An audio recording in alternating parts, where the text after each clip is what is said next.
twongeye guhura na Bwana Gustave Mbonyi Mutware ndetse ari kumwe na Robert Mugabo Mudekwe, bakaba ari abagabo babiri bari mu ishyirahamwe Jambo.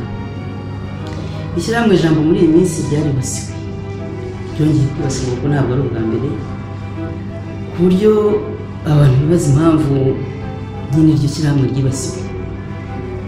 Byatewe n'iki, Gustave Mbonyi Mutware? Urakoze Agnesi, ndagushuje n'abakunzi bose n'abakurikira radiyo Ikondera. Icyo kibazo kuko abantu benshi cyane bamaze iminsi badusobanuza kuko babonye ibintu bihita mu binyamakuru byo mu Bubiligi mu rurimi rw'Igifaransa no ku mbuga za Facebook, nuko rero bakadushaka ku ruhande bagira ngo tubasobanurire. Impamvu rero yatumye batwibasira muri iyi minsi nuko hari abanyamuryango batatu ba Jambo bari bariyemeje ku giti cyabo kujya guhatanira imyanya mu nzego za politike mu rwego rwa komine inaha mu Bubiligi. Abo ni batatu, harimwo Mutamazera witwa Laure Uwase, harimo umusore witwa Mugabe Nizeyimana, noneho akaba ari nanjye wa gatatu. Twese twimishwe kwiyamamariza gutorwa mu nama iyobora komine na mu Bubiligi. Iyo nama inaturukamo ndetse burugumesitiri wayo. Nuko aho rero tubitangarije ku mbuga za interinete, twahise tubona inyandiko ziturutse mu Rwanda zihita zivuga ko ibyo bintu bitazahita, ko abajene bo muri Jambo bajya kwiyamamaza gufata imyanya muri politiki ya Bubiligi ari ibintu bitashoboka, ari ibintu u Rwanda rutakwemera. Izo nyandiko twazihari kuri Twitter, nyinshi zaturutse mu Rwanda. Nuko turabona tutehe bya bintu se kuko birashoboka byo kongera nk'uko babivuze, ariko tutireka demokarasi kameme y'Ababiligi ni demokarasi wundi ishobora kubikomeye ku byo twumvaga bitashoboka. Nuko ngo ndi kuvuga ibintu byabaye mu kwa karindwi kujya kurangira. Nuko mu kwa munani tugiye kurangira ejo bundi tariki ya 30 z'ukwa munani tugiye tubona ku rubuga rw'umudepite ukomeye inaha, umusenateri ukomeye witwa Alain de Stex. Nyarwanda baramuzi ubwo sinirwa mvuga, akaba ashaka kumenya bagiye kuri internet bakubita izina rye bareta babona ibimuvugwaho byose, cyane cyane kunabanye n'u Rwanda. Alain de Stex rero twagiye tubona atangaje ku rubuga rwa Facebook yuko yishimiye gutangaza ko umukandida Gustave Mbonyi Mutware ari we ngewe yakuwe kuri liste yabiyamariza kuba gutorwa muri komine, kandi akabivuga ashimangira ko impamvu zabiteye ari uko pfobya jenoside yakorewe Abatutsi.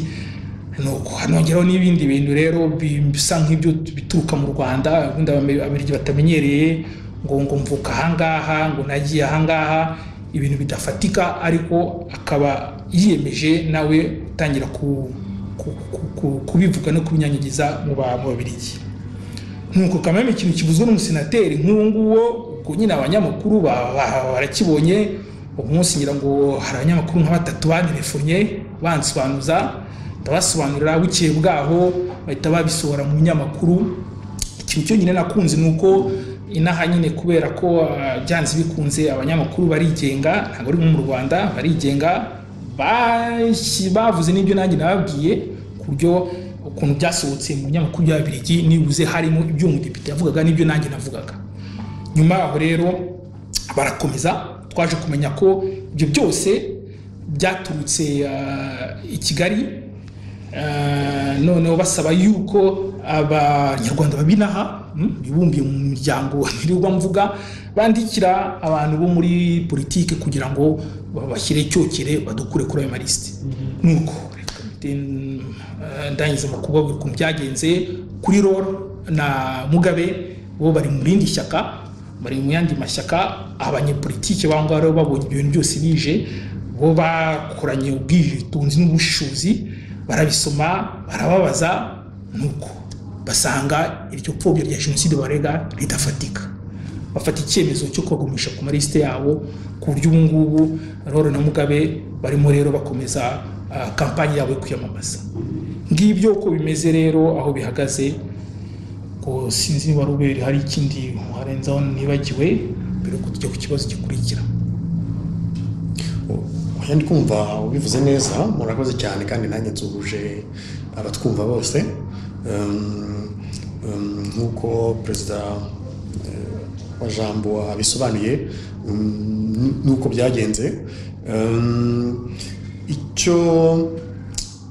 Ikindi ku mutima numva nashakaga kuvuga nuko iyo uri mu rugo iwawe, kuko hano niho twahungiye, ntabwo indi nationality dufite, turababirigi. Iyo uri mu rugo iwawe rero abantu bakaza bakagukoma mu matwi bakakwima uburenganzira bwawe kandi uri iwawe, haba hari ikibazo gikomeye. Nicyo rero ngewe ngira ngo tuze kuganiraho nyuma. Ibyo bintu biterwa n'iki? Ibyo bintu bizarangira bite? Kubera iki ibyo bintu bitagomba gukomeza?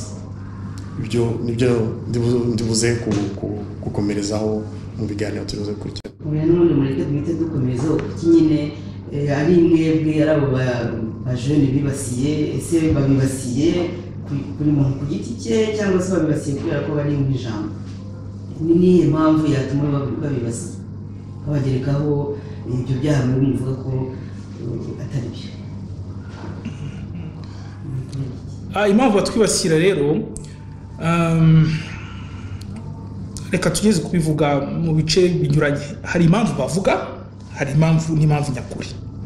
Impamvu bavuga nuko ngo twaba duhakana cyangwa dupfobya iyo jenoside, ibyo bavuga.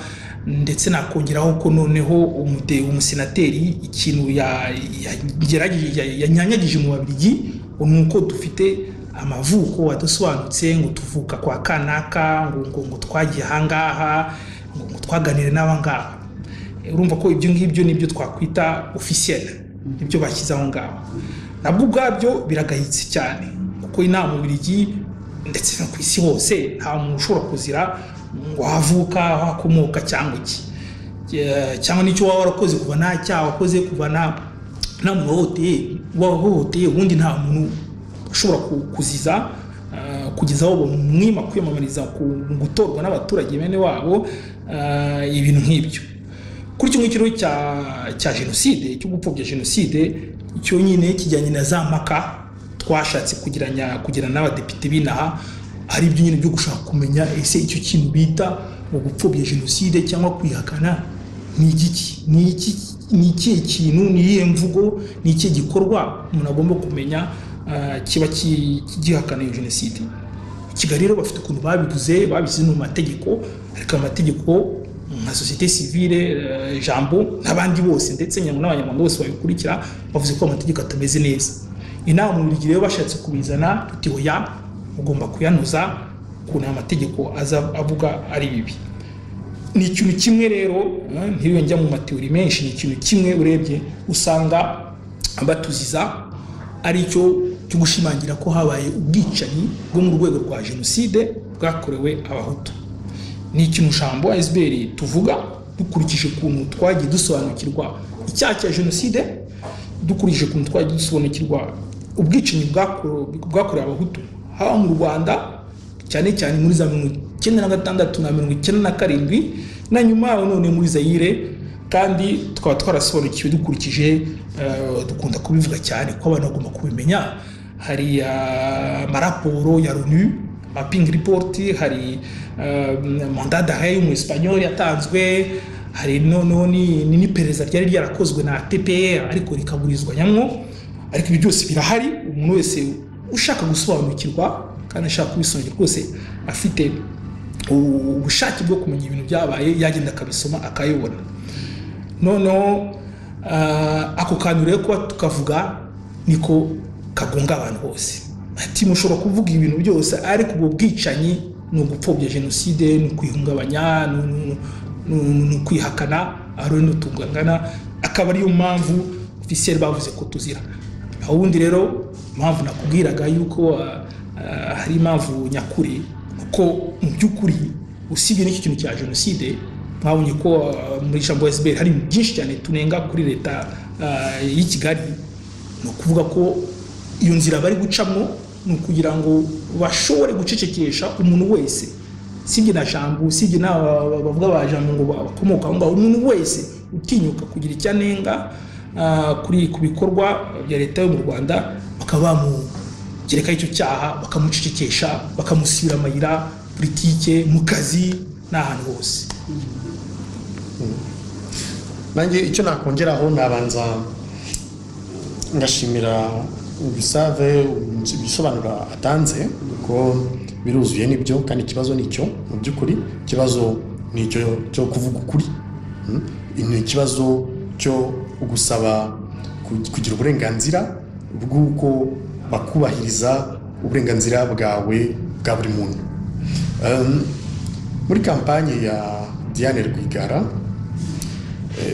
niho we yakanguriye abantu avuga ati ibi bintu ingoma ikora ntabwo ari bizima, tugomba kubirwanya, duhaguruke, ntabwo muri make turi amatungo cyangwa insina ngufi, kuko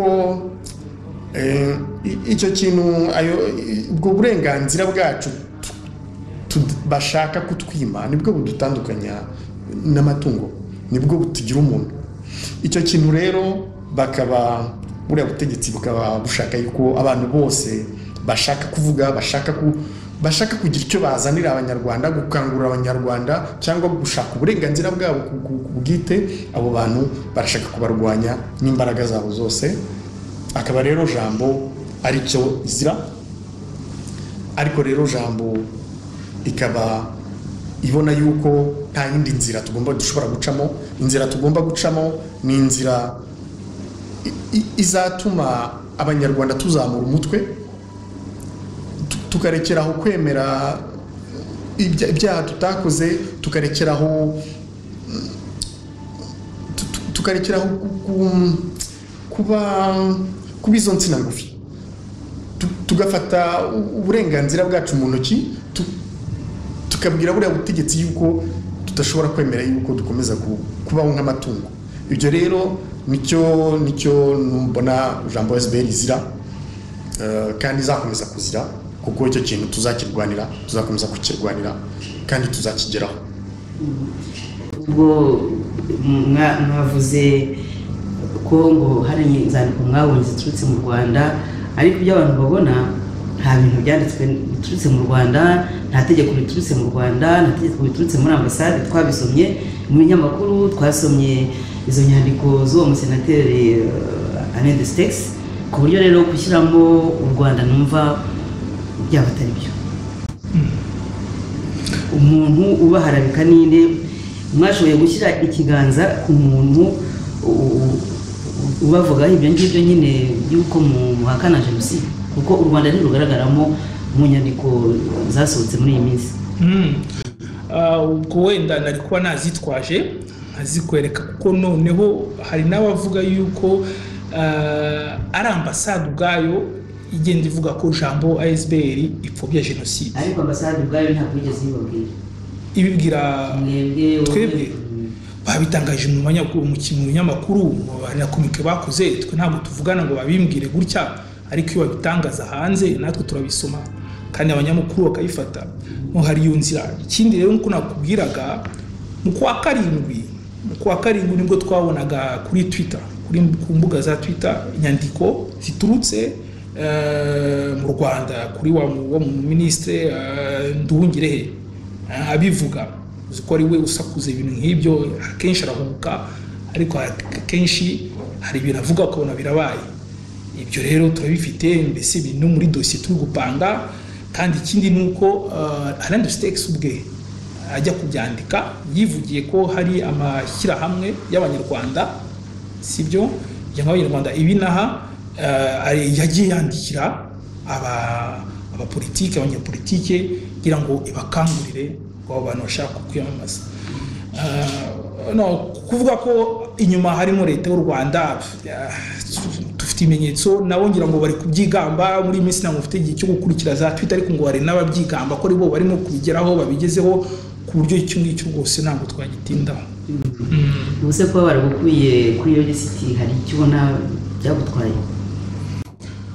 Ku giti cyanjye oya ntacyo byantwaye kuko urumva ko narenda ahantu hatariho nkurikije abandi kubona ko babemereye kuguma kuri liste bo bari hakwiye kuba bagomba kujya abantu batumvira amabwiriza avuye mu bindi bihugu kuvuga ko mbese n'ibyo ngo ibuye ryagaragaye n'ikiba ryishusuka nk'uko mbifata nagiye muri iryo shyaka numva ko wenda badashobora kugira aho ngaho hari demokarasi abantu ntabwo baba bumva ibintu kimwe bose niyo bari mu ishyaka rimwe ariko ugashobora kuganiriza abantu bahindura ibitekerezo ugahinduka nawe washobora kubaganiza kubasubiza bakabyumva ariko nasanze muri iryo shyaka harimo ubundi buryo bwo gukora ku buryo nta ndetse nari kwicuza ko baba barankuye ndetse ndi kubona ko byaba byiza kuko hari n'andi mashyaka noneho ashobora kuzabona ko ari byiza ko nabasanga harimo ibintu byiza byinshi. None se muri jambo ubu ngubu murimo gukora iki kugira ngo murwanye ibyo bintu kugira ngo munaterane inkunga mufatane mu mugongo murateganya gukora iki? Muzabireka ku buryo nabo barura na ba Mugabe babavanyeho nabo bakwemera bakamera nkawe bakavaho, murateganya gukora iki muri iyi minsi? Icyo nagisubiza vuba ukanyunganira. Hari ibintu bibiri. Icya mbere ni uko tuzatanga ikirego mu butabera kandi turashaka kurega Alain Destex bavuga twunganira barimo kureba ko byashoboka kuko nyine afite immunité ariko ibintu yakoze birahanirwa ubundi bikozwe n'umuntu usanzwe birahanirwa harimo gutukana harimo kuvangura harimo ibyaha byinshi. Donc Alain Destex we rwose iki kirego kizatangwa. Ikindi kirego kizatangwa mbese ni kirego ku bandi bantu bagaragaje ubugome mu kubivuga kuko hari abantu bivuga mbese bapfa gusubiramo ibyo bumvishe ibituruka i Kigali batabizi ariko mu bantu bagaragaje ubugome no gukabya mu kubivuga nabo turashaka kuzabashyira muri icyo kirego bakazajya kwisobanura. Icyo ni icya mbere. Icya kabiri rero nk'uko bivuze ibyo ari byose Laurent na Mugabe barangije kubemera yuko bagomba kuguma kuri ayo maliste bakiyamamaza ku buryo dushaka kubaha agahenge kubaha umwanya ngo biyamamaze hano mu Bubiligi bashobore kujya gutorwa. Ku byerekeye abanyarwanda bari naha bababajwe cyane n'icyo kibazo turi gupanga gahunda inoze tuzatangaza mu minsi ikurikira y'ibintu badufashamo ko hari ibintu byinshi cyane dushobora no kuza kubiganiraho nyuma. Hari ibintu byinshi cyane bishobora gukorwa ariko tugomba guhitamo ibikorwa muri iyi minsi muri ibyo byumweru bije imbere. Hari rwose ndondogora hari inyandiko tugomba gukora zijya mu badepite hari kujya gushyigikira abo bakandida hari kujya kwamagana aho ngaho badututse. No hari ibintu byinshi dushobora gukora bijyanye na demokarasi. Ubwo nitumara gupanga gahunda neza tuzabitangaza umuntu wese wumva agomba ashaka kandi agomba no gutanga umuganda azibonamo. Nanjye icyo nashimagira ni uko urwo rubanza ntabwo ari urw'umunyamuryango wa Jambo ntabwo ari urwa Jambo urwo rubanza ni urwa twese. Uru rubanza nkuko nabivugaga ni urwo kuvuga tuti ntabwo umuntu ashobora kwinjira iwawe ngo akubite urushyi kandi uri iwawe. Urwo rubanza ni urwo kugira ngo uvuge uti dufite uburenganzira bwacu ntabwo bugomba kuvogerwa. Hano rero ndagira ngo mpamagarire abanyarwanda mbabwira nti tuzamura umutwe turekere kwemera yuko ibi bintu bibaho. Iki cyaha cyo gupfobya kirakomeye cyane muri hano hantu tuba gupfobya kubera ibintu byabaye mu ntambara ya kabiri y'isi ni ikintu kitaba cyoroshye kuvuga. Ntabwo umuntu akivuga kubera yuko ngo agitekereje n'ikinabanza gutekerezaho mbere yo kuvuga. Kubona rero twebwe abantu bashobora kutwibasira bakaza akavuga ati abantu muri jambo ngo n'abantu ngo bapfobya jenoside. Muri jambo harimo abantu barenze 100, ntabwo umuntu ashobora kuza ngo kuvugeho amagambo nk'ayo ngayo nta bihamya afite akabivuga ngo bikagenda gutyo nta kindi kibaye. Harimo ikibazo gikomeye cyuko ntabwo byumvikana umuntu atinyuka kwinjira iwawe akagukubita urushyi. Nimba bikoze nuko abona ubitse umutwe ku buryo nawe yumva yuko afite uburenganzira bwo gukubita urushyi. Hano rero niho nkangurira abanyarwanda bose mvuga nti uru rubanza ntabwo ari urwa jambo, ntabwo ari rw'umuntu wo muri jambo, ni urubanza rwo kuzamura umutwe abanyarwanda mu kurwanirira uburenganzira bwacu, mu kurwanirira kiremwa muntu cyacu, no droit fondamental vraiment twaremanye. Ariko mu byo muvuga abavuga nuko muvuga ko hari jenoside yakorewe abatutsi, hakaba hari n'ubwicanyi bwakorewe abahutu. Ubwo nibwo burenganzira mushaka kugira ngo mujye muvuga iyo mvugo, kugira ngo mwemererwe kuvuga iyo mvugo? Aho ngaho rwose ni nabivuze neza, ni ukuvuga hari abantu b'inshuti bajya mu Rwanda, ni byiza, ariko bajyayo bavuga bati nzajyayo ariko umubyeyi wanjye wapfuye n'agashinyaguro ntabwo nzamuvuga kuko ni FPR yamwishe. Ibyo bintu ukabirarana bikakurwaza ukabibanaho. Ese mu burenganzira bwawe bwo kugira ngo ushobore kuvuga icyakubayeho, no mu kwiyubaka bikakubuza kwiyubaka, bikakubaza kubana, abanyarwanda bikababuza kubana. Ubwo burenganzira rero nibwo dushaka, nibyo turagira ngo uburenganzira bujyanye na justice n'ubutabera bubeho, uburenganzira bujyanye no gutanga ibitekerezo bubeho. N'ibyo byose turwanira, kandi tugira ngo abanyarwanda bose bazamure umutwe bamenye yuko ibyo kintu uwo muntu nta muntu ubuguha, uwo muntu burirwanira no kuburwanirira. Ariko hari ikibazo ngira ngo ngarukeho ku kimwebwe bo muri jambo. Hari umusaza Faustin Twagiramungu aravuga ati yewe uko bwije uko bukeye mvuga ntabwo nemera ko habayeho jenoside y'abatutsi gusa. Ati giye kuki nta uzango ankubita urushyi. Kuki mwebwe? Kuri jyewe ndabyumva neza, niyo urebye na politike FPR yashyizeho biba bigaragara. Imbaraga ishyira mu rubyiruko, ishyiramo imbaraga nyinshi. Hari ibiriya byo guhugura, byo kwigisha amateka, bakongeramo amateka atarabayemo, bakagerageza kuboza ubwonko. Ni ikintu bakomeyeho cyane kuko ni ikintu bumva yuko kizatuma, batekereza yuko kizatuma bazagumana ubutegetsi mu myaka 10-20 bahishira ibyo bakoze. Nta nubwo mbyumva ukuntu bashaka kubitekereza. Ni gute umuntu ashobora gutekereza guhishira 1 miliyoni y'abantu bapfuye, irenga miliyoni. Rero aho ngaho niho mbona jambo bateze ikibazo, kuko muri iyo gahunda yabo yo kugira ngo urubyiruko ruzubika umutwe, rukure rwarabonye ababyeyi bubitse umutwe, narwo rugire ngo niko ubuzima bumeze, jambo bibabangamiye cyane. Sinzi niba njye nuko mbibona. No, urakivuze, ni icyo ngicyo cyo kumvisha urubyiruko rwanze kunama, kuko mu by'ukuri muri jambo dusa nkaho twanze kwemera ibyo baduhata. Harimo siravuga ko harimo n'ubutwari bwinshi kuko twahunze. Ari mu Rwanda burya nyine hari ababyanga, ariko ingaruka zabo bazizi. Abari hanze rero barabyanze.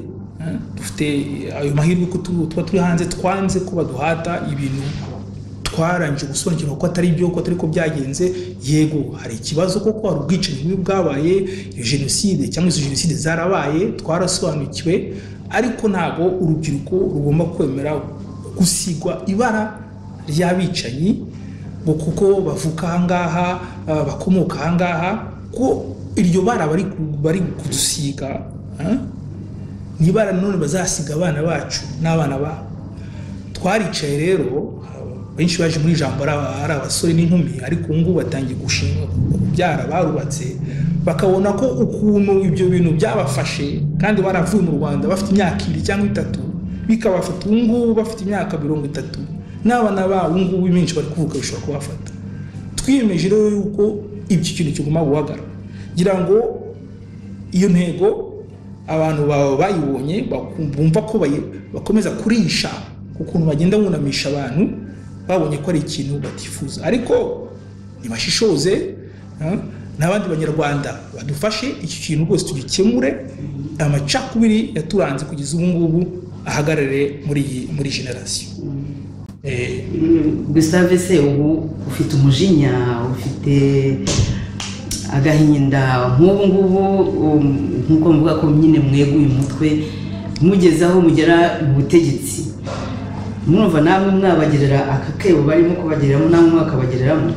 Wenda hari imbere mu mpungenge mufite yuko barimo gutegura u Rwanda rwazakomeza ibingibi, waranyishe nanjye nzakwica. Urumva ufite umujinya, urumva warabarakariye? Oya, nta mujinya mfite, ariko tugomba kumenya kuvuga ibintu neza. Hari abantu biciwe, hari abantu bababaye bafite umujinya, abo ni ukubumva no kubahoza, kandi barahari abatutsi abahutu, sibyo? Muzi ko twakoze gahunda yo kwibuka mu kwa 4, duha urubuga abatutsi biciwe muri jenoside, duha abahutu biciwe muri byaha byitwa jenoside, nabyo baravuga baratuza, twari kumwe twese, ku buryo abo ngabo iyo tubona ko abantu bababaye ariko bakaba baratuje, abandi rero bataciye muri ibyo ngibyo ntabwo bashobora kurakara. Tubona ko ikibazo ari cy'abantu babuza, nkuko kare twabivuze, wabuza abantu bamwe kwicara ngo bakibuka babo cyangwa bakabemerera iyo statut ya victime na rescapé. Ngewe ku giti cyanjye rero ntabura kare mfite, ariko ibintu ngwi nabigiyemo kuko mvugana n'abantu benshi bababaye. Icyo nifuza rero nuko twazagera ngo tugatuza ibyo bintu bitumunga tukabirangiza. Nanjye nakongeraho yuko muri jambo cyane cyane turwanirira ubutabera no na reconciliation ku bana. Rero tugomba kwiga mu amateka ni tutayiga ngo agire icyo twigisha, tuzakomeza turi muri iyi gatebe gatoki y'abanyarwanda bapfa, bicana, babesherana. Rero muri ayo mateka niho tubona yuko ubutegetsi bugomba kujyaho ubutegetsi butica, butarimo kurwanira guhisha abantu bishe, butarimo kurwanira kujya gushakisha abantu mu by'ukuri bafite ubuntu bari mu gihugu cyawe, bashaka ubutabera, bashaka yuko ubuzima bw'abantu buba bwiza, akaba aribo bashaka kwica, bagashimangira noneho abicanyi akaba aribo bashyira hejuru. Icyo kintu amateka yatwigishije yuko icyo kintu atari cyiza. Ubutegetsi bugomba kujyaho, bugomba kubahiriza buri wese, buri muntu. Abakoze ibibi bakabagira ubutabera, bagaca mu butabera, ariko ikintu cyo kwihorera ni ikintu tugomba kurwanira ku buryo kiva mu mitima y'abantu, kandi ni intambara ikomeye cyane, kandi turabizi, ariko tuzahatana. Ariko muri jambo ko mbona mu nyandiko zanyu zose no mu magambo muvuga, buri gihe muvuga ko mwemera ko habayeho jenoside yakorewe abatutsi. Kuki bakomeza kumvisha abantu yuko mutayemera? Icyo kibazo cy'ingenzi tugira ngo tuzaganire twitonze n'abo bantu babivuga, ariko mu gihe badushyiraho igitutu nyine batwandagaza mu binyamakuru n'ibintu byose, ntabwo tubona umwanya wo kukiganiraho, sibyo? Nk'uko nabivuze ntangira, ntabwo batuziza kuba tuyihakana, kuko barabona ko babibona mu nyandiko zacu, nawe hose barabibona, ariko batuziza kuvuga iyo ngiyo yakorewe abahutu. N'icyo sinzi rero umuntu wabwiye ko kuvuga jenoside yindi ari uguhakana iya mbere cyangwa gukurizanya iya mbere, sinzi umuntu wabizanye, ariko umuntu yabeshya abanyarwanda, sibyo? Ubwicanyi bwarabaye, sibyo? Maze bumwe barabusensengura ukuntu bwagenze, basanga ari icyaha cya jenoside, ubundi bakurikije ayo mategeko barebye basanga ntakiri icyaha cya jenoside, ariko nticyagera mu nzego z'ubutabera kubera impamvu za politiki. Kutubwira ubu ngubu ngo kimwe kibuzanye ikindi kandi byombi byarabaye nkubusa ngo kimwe hari ngo nta butabera bwari bwabo, bareke bube rero bashyireho urukiko mpuzamahanga rubijye mu birebe ruca impaka yabaye cyangwa ntiyabaye, ariko kubuza ko yoba nibyo bituma duhora muri ibi ngibi. Mu by'ukuri iyo abantu batangiye bafite ibintu bijyanye no kwica, ibintu bijyanye n'akarengane, ntabwo bigira imbibi, ejo bundi nibita gufata zafata mwene wanyu, ni ukubihagurukira. Binyibukije kera nkiri mutoya, nafite imyaka nka 13 ndibuka, umubyeyi yaradufashe aratujyana ati muze bana mwaratese, muze mujye kubereka yuko ubuzima habamo ibintu bikomeye. Nuko aratujyana tugera ahantu hari ka Nyacyonga. Ndabyibuka twavuyemo hari umuhanda hagati, hepfo hari shitingi nyinshi, hejuru hari shitingi nyinshi. Dusohoka mu modokari, haza utwana turaza iruhande turimo gusabiriza, ababyeyi baraho. Ibyo bintu narabibonye byari biteye agahinda. Nari muto rwose, ariko icyo kintu umubyeyi yanyeretse cyangumyemo, nabonye yuko mu buzima nibyo hari ikintu umuntu yita injustice. Iyo injustice rero nyuma ntihashize yewe imyaka 2 nirimo ni rotuva ndi muri Kongo, naho nzamuye amaso none mbona za shitingi noneho zikubye inshuro 100. Aho rero no mvuga nti nanjye mfite icyo nsaba ku muntu wese wumva mu mutima we harimo ikintu kimubwira kiti akarengane kagomba kurikiraho. Icyo kintu kidutegereze yuko bitugeraho kugira ngo dukanguke, tubirangize mbere yuko bitugeraho, tubirangize, tubirindure, dutangire kugira ngo ejo mu Rwanda tuzagire u Rwanda rwiza, u Rwanda rukomeye. Abo bantu rero bafite umutima, ndagira ngo tubasabe badufashe muri bino bikorwa. Bashobora kudufasha ari ugutanga financement, ari ugukangurira abantu, ari ugukanguka ubwabo. Ndagira ngo rwose mbasabe nkuko bajya babivuga ati igihe niki. Murakoze.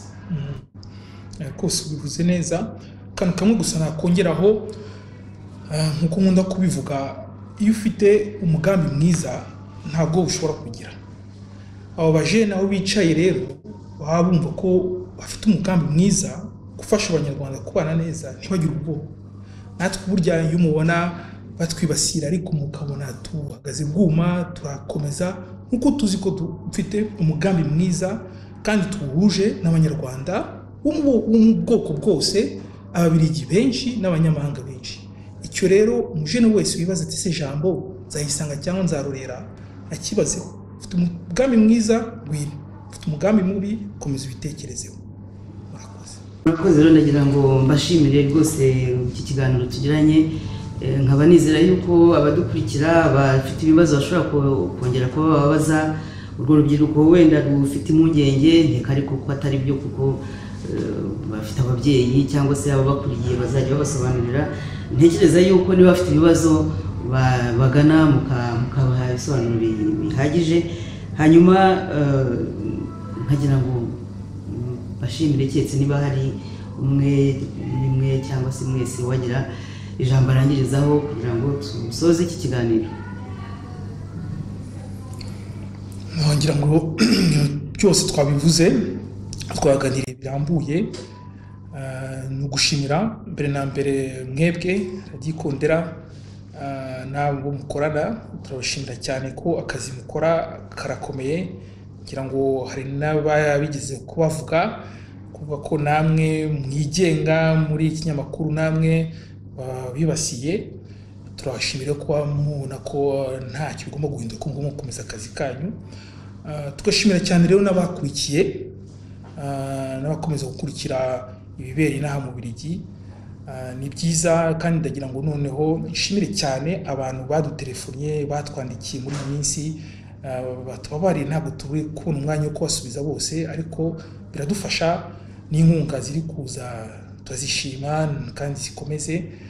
Maze rero bitegure ku minsi iri imbere tuzatangaza gahunda y'ukuntu ibintu bizagenda kugira ngo twirwaneho, kandi icyo kintu twakomeje kuvuga kiri guturuka uwo muco mubi uri guturuka mu Rwanda ntuzagire inaha, ndetse uzanave n'umutima w'Abanyarwanda birangirire hano. Nta kintu navuga, mwakoze.